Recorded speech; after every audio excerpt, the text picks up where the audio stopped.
Hi guys, and today we've got the brand new 2019 Volkswagen Touareg.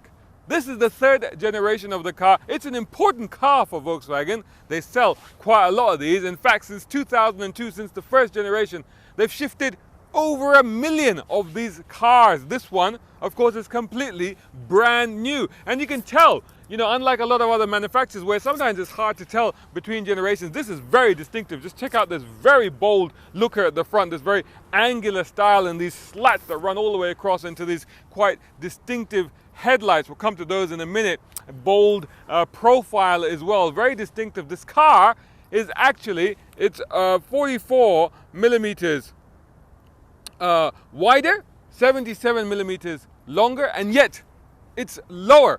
More than that, it has a platform shared with some quite, shall we say, famous luminaries, such as, of course, the Audi Q7, but in addition to that, the Bentley Bentayga and the Lamborghini Urus, whatever it's called, the Lamborghini SUV. Wow, it's got the same platform as this.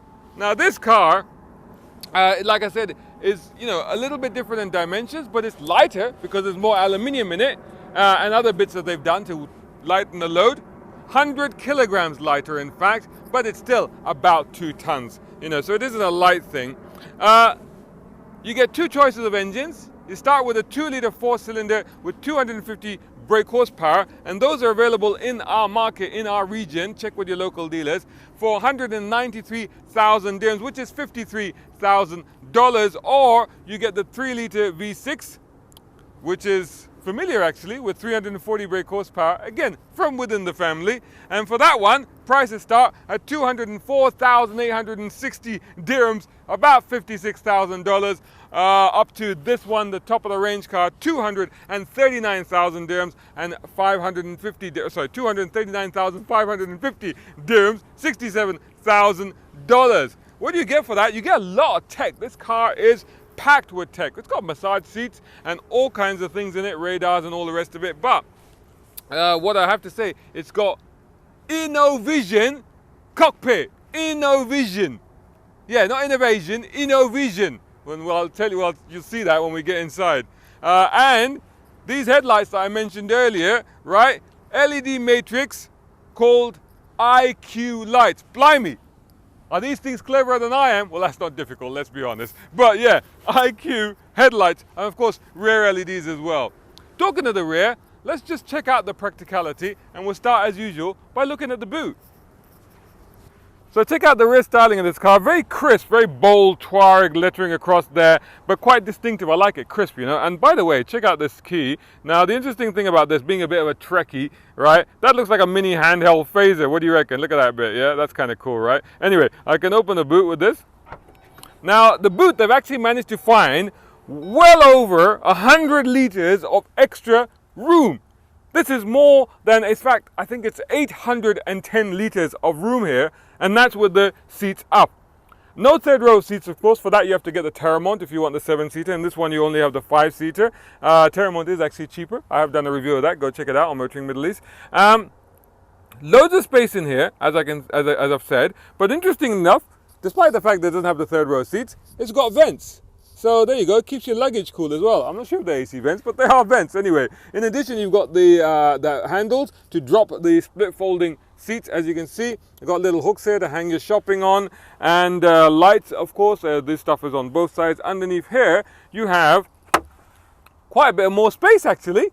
Even more space all around the... Oh, and by the way, check this out. This is a good idea, isn't it? Why don't more people do this? So then you can just hold up the rear. That's kind of handy, isn't it? So like I was saying, the inflatable space saver spare and leaves you a lot of room around it.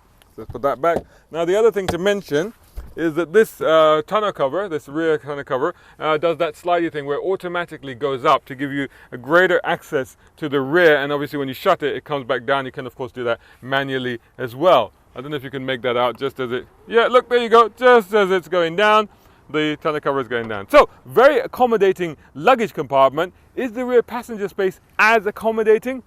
Time to find out. There we go. Now turn the car on. as you can hear, because these seats, they go forward and back, and they do all of those things to allow you to get in and out and all the rest of it. It's very clever, so I'm sure it's got sensors to know that there's people back here as well. But anyway, so this seat is in my driving position. I'm 6'2" with long legs, and look at this. I mean, I've actually stretched my legs out. Got loads of wiggle room for my feet. No issues with the shins, and even if they were, that's really soft under there. So very, very nice surface there. Lots of room for my knees as well, and still space to put stuff in as well. Lot of headroom. Just slightly encroaching on my head, but then you do get this full length panoramic roof. I guess without the roof, you probably got a little bit more room. You have reading lights up here, you've got AC vents up here, you've got hooks, very nicely done. Look, a little bit of wood as well. Open pore as well, look at that. Wow, nice. And blinds, that's in addition to the tinting that this car's got, but you also have the blinds as well. And over here, you've got AC vents and AC controls as well, so that's quite handy as well. Of course, you have Isofix child seat anchor points, nicely trimmed. Look at this. Wonder if there's a hint of, you see this sort of a hexagonal kind of shape that's going on there? It's a hint of Lamborghini in there, right? I think. What do you think? And of course, you have a center armrest here, and in the armrest you have 2 cup holders. Now, what do we have down here? We have 2 USBs. And of course, a lighter power supply, if you like. Lighter bad. Why are you putting lighters in the back of a family car anyway? So there you go. Plenty of space. No issues whatsoever. What's it like in the front? Let's find out. There we go. Now, check this out. InnoVision. Look at that. That is bigger than my TV screen at home. Look at that. That's massive. Well, at least, you know, bigger than my laptop screen probably. In fact, that's 15 inches. It is actually the same size as my laptop screen. 15 inches, and that there is 12.3, and of course it is all digital. Now, let's see if I can show you this starting up. Start button's down here. Check this out. You remember I said there's a hint of Lamborghini in the design of the seats?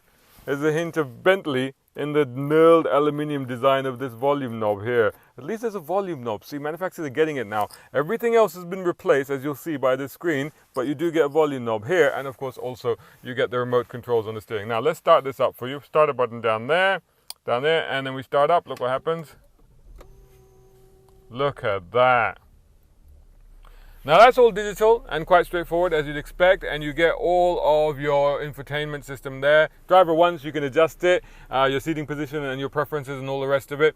Massage seats in this spec car, that's quite good. Don't believe me? Watch this. Press this button down here, and did I do it? There you go, massage seats. So I'm now going to be experiencing a massage whilst I'm talking to you. Hey, hey. And so here you get your cockpit. And you can do that virtual cockpit like the Audi thing that they do. This is all new. This is the first time that this level of digitization has been seen in a Volkswagen. This is a new thing. I'm sure they're now going to introduce it in other cars as well. But this is where it is. So here you can scroll through all of these things. So that's quite good. Why is it liters per hour? Bizarre.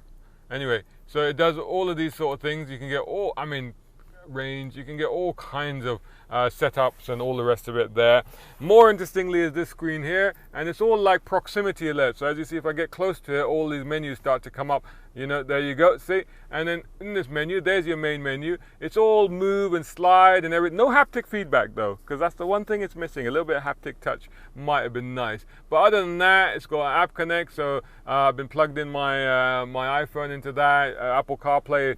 Apple CarPlay actually only takes up this much space, so it doesn't cover the whole thing, but you do get a nice big map as well. And navigation, it's got its own navigation, of course, with a massive map there, so bigger than the one that you'll get like the Google Maps or the Apple map that you would get. Vehicle settings, so you got all of that, you know, checking up your car and the oil levels and all the rest of it.